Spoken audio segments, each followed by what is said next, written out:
Welcome to another episode of All That Yazz podcast. And this afternoon, we're going to meet Eileen Egan, a local crafter hailing out of Virginia who specializes in pottery. Eileen, welcome, and tell us a little bit about yourself. Hi, thank you so much. I am a potter here in Alexandria City. I work out of my home. I have lucky enough for the last 4 years to have a home studio in my basement.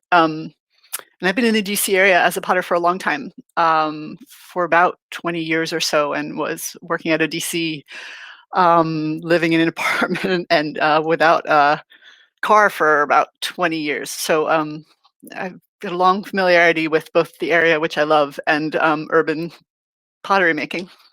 Okay, so now that's funny because you dealt with pottery, didn't have the car, so how did you get around? How did I get around?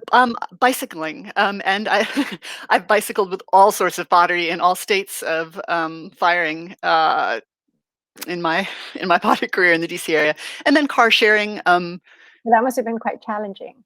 I can imagine.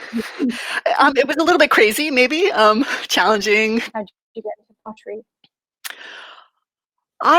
It was accidental. I was always an artist, from growing up. I grew up drawing. I became a printmaker by the time I hit high school, and when I went to college, literally the first few days, I was given work study money, which meant I could go find a place on campus that needed work, and I could work for them to help pay for tuition. And I knew I wanted to do something with my hands, and I wanted to be in the art department. And I thought, oh, wouldn't that be funny if I went and talked to the ceramics department, because I had no interest in playing with clay, firing clay, certainly not throwing on the wheel. But I thought it would be kind of fun to do the manual labor, and there's a lot of it in running a clay studio, and it was. And I had this absolutely wonderful professor running the studio who ended up being my boss, and I worked for him for a year. I thought it was great, and when I came back the next year, I didn't have work study money, just for however the financial aid worked out. And so it was grudging. They wouldn't let me have a job, and so I said, all right, fine, I'll take a class. And that's how it worked out. I was a sort of a liberal arts queen. I was a literature major, and I loved to read, and I was a studio art minor. And by the time I hit my stride, it was clay that I was doing. But I wasn't sure how that would work working for other people. And I do think, there's a balance there, and in any work, but also creative work. Like if you're passionate about anything that you're doing, as you know, you want to do it your way, or the way that you think is correct or beautiful or whatever it is. And so I wasn't sure that I knew that I would love doing pottery work, but I knew that I wanted to make the pots that I wanted to make, and I wasn't sure how that would go. But long story short is that I have also just this other side of the many things that I like to do, is that I have sort of a math brain. And I was working in online news during grad school, and I was taking programming classes through computational linguistics department, which is, I know, it's an odd combination. Yeah. So I became a programmer in a really sort of a niche market. And then, so I end up being kind of an odd duck in every pond, because I work my day job is as a programmer, and that is how I was able to do pottery work at my own pace and sort of at the same time call the shots, hopefully in a way that I still love what I'm doing. That to me was important, in both sides, was to see if I could grow the pottery business slowly, at my own pace, and then also start taking some of the expenses out of the mix. Like when I was in the city doing pottery work, there's always you need to rent studio space, or you're paying for community classes, and I loved all those things, and that was kind of a hard choice. But there are ways to make it work. Again, being in an urban area is wonderful for that purpose. There are ways you can do work study in pottery studios if they need the work and they know that you'll take it seriously. You can share studio space with other people. There are, those kind of options. And so that's kind of the long roundabout way that worked for me. And so having a studio at home and being able to work here at home is an absolute gift, and it's still really, really new for me. And one part of me still misses the community aspect of working in group studios, and I would love to be able to reconnect with that if there were a way to do it. Well, not right now, but in the future. But also to be able to, separate from that, do your own work and do it, at your own pace. It's amazing. I could talk about the pot that you're showing, which is a wood-fired pot from I was an Onagama kiln, which is a Japanese-style wood kiln in Central Virginia, and that's actually where I'm doing the only firing that I'm doing right now. I don't have a glaze. I fire to high temperatures, and I do it in what's called reduction, which has to do with controlling the ratio of fuel to oxygen in the kiln. And that's a long way of saying that the two ways that I love to glaze fire the pots are gas firing and wood firing. And this pot here is from a wood-fired kiln in Central Virginia in beautiful Lovingston, and it got a lot of ash on it. So the unusual pattern that you see there was a gift from the kiln in a firing process that's long and labor intensive. Wood firing can, depending on the kiln you're in, and goes for days around the clock, in shifts around the clock. And the surface you're seeing there is ash melting at high temperatures, which is what wood ash does. And before I was a wood fire potter, I didn't know. But and then the next one you've shown is also a wood-fired pot, a teapot, which is unusual for me. I think of them more as coffee pots because we're a coffee household.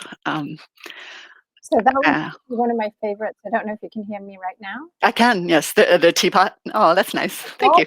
One of my favorites. And what I like very much about this one is that design that you have. And that's a very unique pattern, because I've seen that on, I think, maybe one or two of your other items. And I get that. Thank you.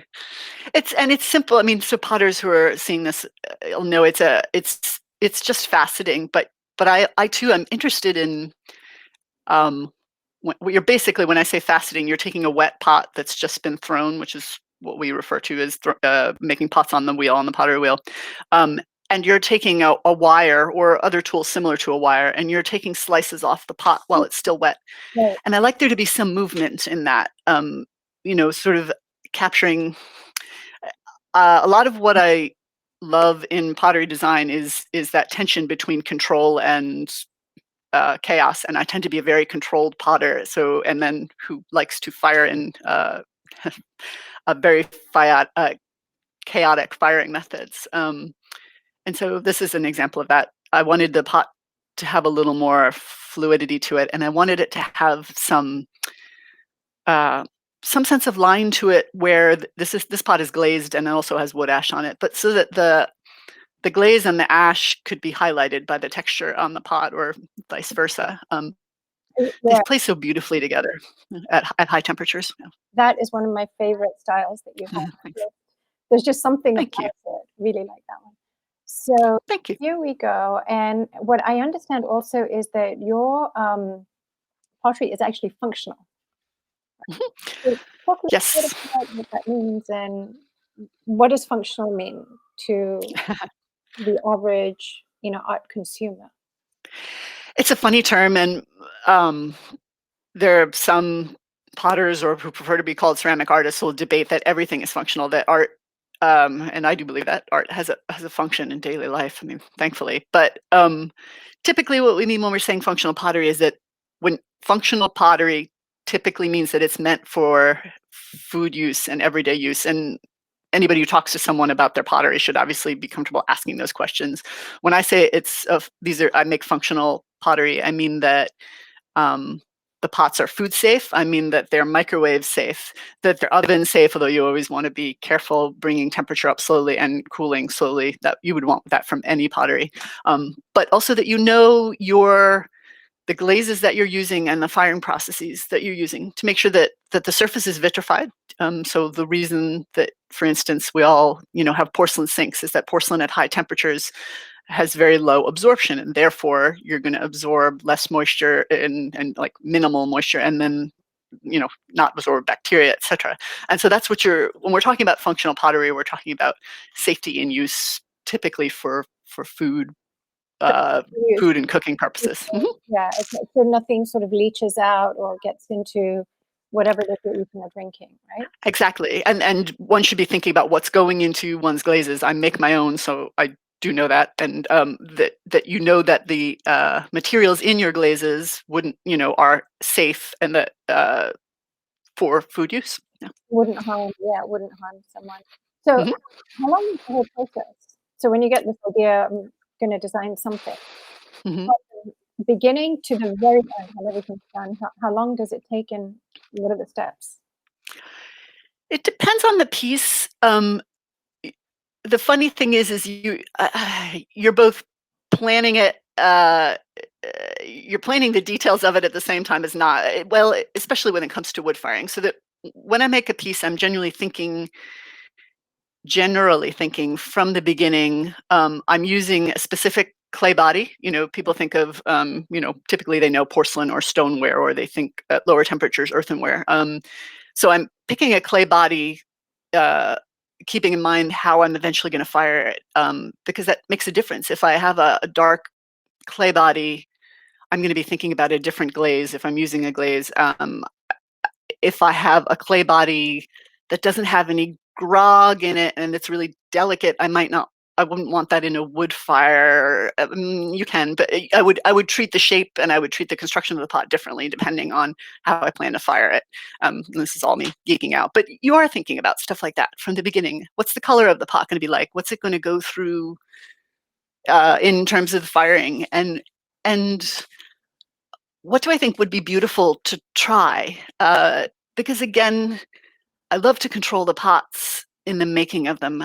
It's such a pleasure, especially in a time where we think of, pottery is mass produced and it's beautifully mass produced. But one of the wonderful things of being a potter is, somebody can always do it faster. Somebody can always make more of these. Someone could reproduce them dramatically. I can take time and make each pot exactly as I want, and then each piece gets to be a unique, if it succeeds, a unique piece of art that has these wonderfully intimate and accessible presence in people's lives.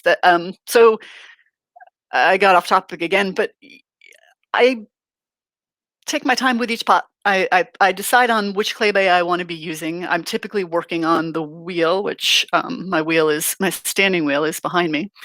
The pot takes however long it takes to throw, and potters like to tell you, well, yeah, it takes that long to throw because I've been training for X number of years. And it's true. I don't, how do you allow for all the time that it took to practice? You throw it, you let it dry to what we call leather hard. You trim a bottom or you attach spouts and handles. You let it dry slowly. And then if you are like me, not every potter does this and you don't have to, but I fire to a relatively low temperature in an electric kiln in a firing that's called a bisque firing. That's what we call it in the States anyway. I've heard it called a biscuit firing as well. That basically just means it's a little less fragile, fairly amount, actually less fragile. And it also means that you have glazes designed to shrink at the same rate as an already bisqued pot would when you apply those glazes. And then I deal with glazed surface then. And then because of the way that I'm set up now, I'm typically taking my pots to someone else's kiln, either one of the wood kilns that I am so lucky to be a part of cruise in Central Virginia, or finding space in a gas kiln in the area. And that's how it is right now. I'm hoping in the longer term that the city will allow me to have a gas kiln of my own. And so that's a long, slow play, and have been talking to the city about that. So we'll see. So I guess that means that there are regulations that prevent it from happening, right? It's mostly that it's not a request they're getting every day, believe it or not. if I were building my own kiln, which many people can do, and it's easier to do in a rural area, but if you're in an urban or suburban area, typically what they want is for you to buy a manufacturer's kiln and to know that there are certifications and that they can be given specifications, and that sort of an inspector can come and look and say that you followed those directions. And I think that's totally reasonable. And luckily, there are wonderful kiln makers who build kilns that are bought by universities, for instance, all over the country. So that's the kind of thing. It's showing them that you have the spec, that you know what you're doing, and then you would be talking about electrical, gas, and building permits. And then in suburban Northern Virginia, you're also talking about zoning restrictions, and that seems to actually be the biggest concern, because I've been really, it's been important to me to be really honest with the city about what I'm trying to do. I want this to be safe. I really, I'm fond of my house and our neighborhood as well. And so we want it to be workable in the long term and make sure the neighbors are happy with it too. So I'm going to ask you now, you mentioned your studio and I can see a few things. Yeah. I'm going to ask you if you could do a small Sure. so that we can enjoy the studio, and you can your favorite, I think, is it a potter's wheel? I do. I have 2 potter's wheel. So I'm going to try and get out of the way and rotate this for you in a second. Excuse me. So I'm going to slowly move you over here. So you're looking at 2 potter's wheels. On the right is the shorter one. That's more typical, where I sit at the wheel and throw. And then I have a standing wheel to the left there. And I like to mix up the 2. I originally got 2 wheels with the intention of teaching one-on-one on occasion, and I did do that. But it's also absolutely wonderful for switching up what you're doing, or if you have a pot that needs to sit for whatever reason, you can leave it on one wheel and work on the other. That too has been really, really, it's one of those things that only came with time, but it's such a wonderful thing to have. As you saw before, we live in a wonderful old 1955 brick house, and someone who lived here before built in a bunch of shelves, which was just a win. And so I give a lot of the pottery over back there, as you can see. I'm panning over here. You can see where I'm storing clay. There's going to be some shelving that gets in the way, but I store dry materials for glazes back there. Here's my storage shelves. You can see some of the stuff I'm working on and some pots I had taken down. And then I've got a lot of just sort of workshop space. I recycle my clay. I make my own glazes. So you can see buckets of clay, glazes, slips. Slips are liquid clay that you typically put on leather hard pots for design or surface. And then on the very far right, back in the corner, you can see my little electric kiln. And it's not hooked up right now, but when it is hooked up by, there's a ventilation pipe that I hook into a duct and we put into a window insert. And so I can run my bisque from home. And yeah, so that's the studio. It's, once again, it still feels new to me after working in group studios, after being lucky to work in group studios for such a long time. So it's been a real treat to set up at home. So I think you're living the artist dream.